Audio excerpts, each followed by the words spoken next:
রাষ্ট্র চলছে না, রাষ্ট্র চালাতে পারছে না এই সরকার, শুধুমাত্র রিজার্ভটা কন্ট্রোল করা ছাড়া। যেহেতু লার্জ স্কেল বড় বড় করাপশনগুলো হচ্ছে না, বড় বড় টাকা পাচার হচ্ছে না, ব্যাংক লুট হচ্ছে না, রিজার্ভটা বাড়ছে এবং ইনভেস্টমেন্ট হচ্ছে না। কিছুটা চাপে অনেকে রাখছে, অনেক কিছু বলছে, বাট আমরা মনে করি এগুলো আমাদের উত্তরণের একটা সুযোগ, এলিভেশনের সুযোগ, এবং পাশাপাশি এর মাধ্যমে আমাদের জনপ্রিয়তা, আমাদের সক্ষমতা বাড়ানোর একটা সুযোগ।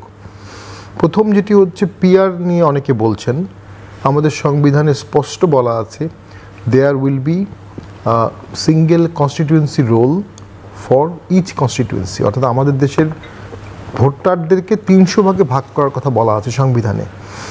পিআর হলে কিন্তু 300 ভাগে ভোটাররা ভাগ হবে না। সো পিআর শব্দটা সংবিধানে নাই। এখন নির্বাচন ব্যবস্থার এত আমূল একটা পরিবর্তন কখনোই সংবিধান ছাড়া করা যাবে না, এবং সংবিধান অর্ডিন্যান্স দিয়ে পরিবর্তন করা যাবে না, অ্যাজ সিম্পল অ্যাজ দ্যাট। আরেকটা কথা রিসেন্টলি যেটা আসছে, পিআরের জন্য আমরা ন্যাশন প্রস্তুত না। পিআরের একটা বড় সমস্যা হচ্ছে আসন বন্টন কিভাবে হবে, এই আসন বন্টনের সুরাহা খুব একটা নাই। আবার নেপালের মতো দেশে দেখলাম পিওর পিআর 2 হাউসে, কিন্তু সেখানে সরকার স্ট্যাবল হলো না। পিআরের সবচেয়ে বড় আরেকটা প্রবলেম হবে, আপাত দৃষ্টিতে কোনো সরকারই মেজরিটি পাবে না, হ্যাঙ্গিং গভর্নমেন্ট হবে, সেই ফলে দুর্বল সরকার হবে, হেজিমোনিয়াল সরকার হবে, 6 মাস 2 বছর পর পর সরকার চেঞ্জ হবে। তো সেক্ষেত্রে আমি মনে করি nation is not yet prepared for PR, এটা হঠাৎ করে চাপিয়ে দেওয়ার একটা বিষয় না। 2 হচ্ছে ডক্টর ইউনূস স্যার সাম্প্রতিক সময়ে 2-3টি কথা বলেছেন, তার মধ্যে একটা বলেছেন যে আওয়ামী লীগের ব্যান সাময়িক, যে কোনো সময় আওয়ামী লীগকে ফিরিয়ে আনা যেতে পারে, এরকম একটি কথা উনি বলেছেন। এটা অন্য কথাও বলেছেন, পরে আবার একটা কারেকশনও করেছেন। অনেকে বলছেন যে এগুলো উনি বলছেন বিএনপি, জামাত বা অন্য দলকে ভয় দেখানোর জন্য, আওয়ামী লীগ ভয় দেখানোর জন্য। আপনি যদি পলিটিক্যাল সলিউশন করেন, পলিটিক্যাল বন্দোবস্ত করেন, সেখানে বিচার হবে, বিচারের পরে যারা ফিরে আসার তারা ফিরে আসবে, ফিরে এসে তারা হত্যাযজ্ঞ বা প্রতিশোধ নেবে না, সেই সেটেলমেন্ট করতে হবে শক্ত হাতে। সেটার জন্য রাষ্ট্র কাঠামো দরকার। ঠিক সেই জায়গাতে এসে আমরা দেখলাম যে বাংলাদেশে অ্যাট দ্য মোমেন্ট কোনো রাষ্ট্র কাঠামো নাই। আমি আজকেও একটা বক্তব্যে বলেছি যে ঢাকা থেকে সিলেট যেতে 9 ঘন্টা, 10 ঘন্টা, 11 ঘন্টা, 12 ঘন্টা, 17 ঘন্টা লেগেছে। কোনো জায়গায় রাস্তায় 4 ঘন্টা সরেলের ওখানে আটকায় থাকে, কোনো স্ট্রাকচার ওখানে নাই, কোনো রিয়েল ট্রাফিক সিস্টেম, কোনো রিয়েল ভলান্টিয়ার্স, কিচ্ছু না। রাস্তায় গর্ত, গাড়ি পড়ে গেছে, শেষ। রাষ্ট্র চলছে না, রাষ্ট্র চালাতে পারছে না এই সরকার, শুধুমাত্র রিজার্ভটা কন্ট্রোল করা ছাড়া। যেহেতু লার্জ স্কেল বড় বড় করাপশনগুলো হচ্ছে না, বড় বড় টাকা পাচার হচ্ছে না, ব্যাংক লুট হচ্ছে না, রিজার্ভটা বাড়ছে এবং ইনভেস্টমেন্ট হচ্ছে না। সবচেয়ে বড় কথা, ইনভেস্টমেন্ট হচ্ছে না। অর্থাৎ আপনি মেশিনারিজ ইম্পোর্ট করতেন, আপনি র মেটেরিয়াল ইম্পোর্ট করতেন, যেহেতু এটা ইম্পোর্ট করছেন না, এই জন্য ডলারটা অ্যাকুমুলেট হচ্ছে। এটা একদিক থেকে ভালো, দেশ দেউলিয়ার হাত থেকে বেঁচেছে। এটার জন্য সালাউদ্দিন সাহেব এবং যারা আছেন বাংলাদেশ ব্যাংক, তারা ধন্যবাদ প্রাপ্য। আরেক দিক থেকে এটা খুব আনপ্লিজেন্ট ফরচুন, অর্থাৎ এর মানে ইনভেস্টমেন্ট হচ্ছে না, জব ক্রিয়েশন হবে না। 12 লক্ষ জব হারিয়ে গেছে বাংলাদেশ এই 1 বছরে, 12 লক্ষ। সামনের বছর আরও 12 লক্ষ, তারপরের বছর আরও 12 লক্ষ। তাহলে দেশ তো আর দেশ থাকবে না। আরেকটা কথা ইউনূস স্যার বলেছেন যে অন্তর্বর্তী সরকারের কোনো মেয়াদ নাই। এইটা একটা খুবই ভেগ ইস্যু। প্রথম হচ্ছে এই সরকার শপথ নিয়েছে সংবিধানে হাত দিয়ে, অর্থাৎ এটা সংবিধানের যতটুকু সম্ভব অধীনের একটা সরকার।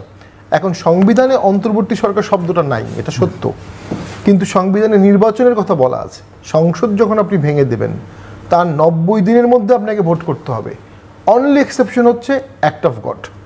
মানে অ্যাক্ট অফ গড কি? ক্যাটাস্ট্রফি, বন্যা। 70 সালে যখন বন্যা হয়েছিল তখন ভোটটা পিছিয়ে দেওয়া হয়েছিল। আবার আমাদের ছাকাটা ফুলচিতে যখন উপনির্বাচন হলো, যেখানে ভোট রিগড হলো, সিসি ক্যামেরা দেখে নির্বাচন কমিশন ভোটটা বন্ধ করে দিলেন, তখন এই ইস্যু আসছে। 90 দিন পার হয়ে যাচ্ছে, তখন একটা গোপন সার্কুলার করেছেন।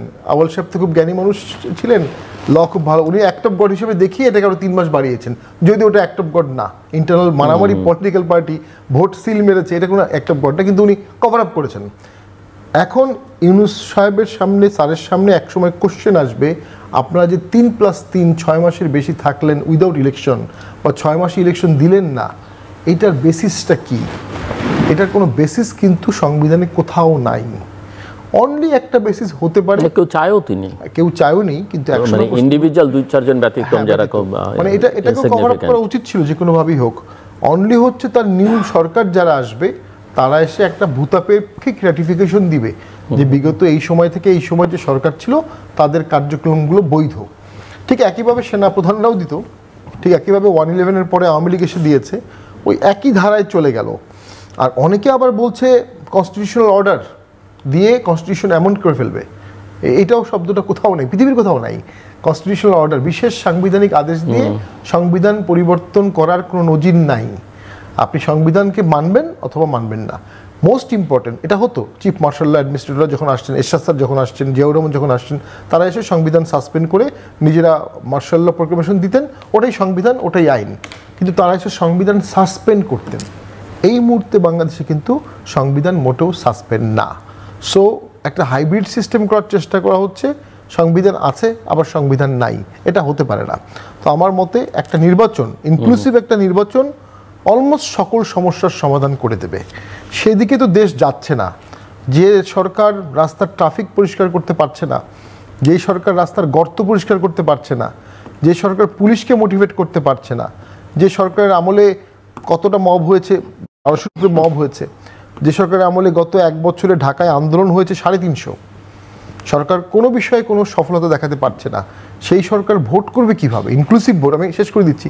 ইনক্লুসিভ ভোট করার একটা সমস্যা আছে, বিকজ আওয়ামী লীগকে নিয়ে ভোট করা খুবই একটা কঠিন বিষয় অ্যাট দ্য মোমেন্ট। আবার ইনক্লুসিভ ভোট না করলে, একটা দলকে বাদ দিয়ে করলে, প্রশাসন, পুলিশ, নির্বাচন কমিশন, জুডিশিয়ারি সেই ঝুঁকি নিতে প্রস্তুত কিনা? কারণ তারাও তো একসময় 10 বছর পরে এটা দায়বদ্ধতার মধ্যে চলে আসবে। এই বিষয়গুলোতে